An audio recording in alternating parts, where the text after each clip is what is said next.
যে মানুষটাকে তুমি ভালোবাসা দিয়ে ধরে রাখতে পারোনি, যে তোমার যত্নশীল মন বোঝেনি, তার কাছে তোমার কাকুতি মিনতি মূল্যায়ন পাবে না।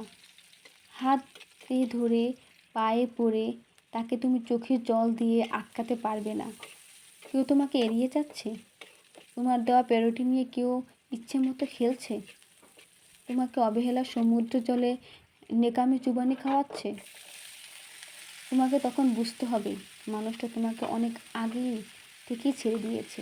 তোমাকে অবহেলা করার আগেই সে পূর্ব পরিকল্পনা সফল হয়েছে তোমাকে ভুল প্রমাণ করতে। তুমি যদি তার কাছে চোখের জলে সাগর বানিয়ে ফেলো দেখাও, তবুও তার মনে তোমার জন্য শ্রদ্ধা জন্মাবে না, তোমার জন্য বিন্দুমাত্র মায়া দেখাবে না। কারণ সে তোমার জন্য তার জন্ম দেওয়া মায়ার প্রসব বেদনা ওঠার অনেক আগেই মেরে ফেলেছে তোমাকে না জানিয়ে। কাঁটা দিয়ে যেমন কাঁটা তুলতে হয়, অবহেলাকে তেমনি অবহেলা দিয়ে মারতে পারলে জীবন ধুলোর মতো ইচ্ছের মতো উড়িয়ে দিতে পারবে।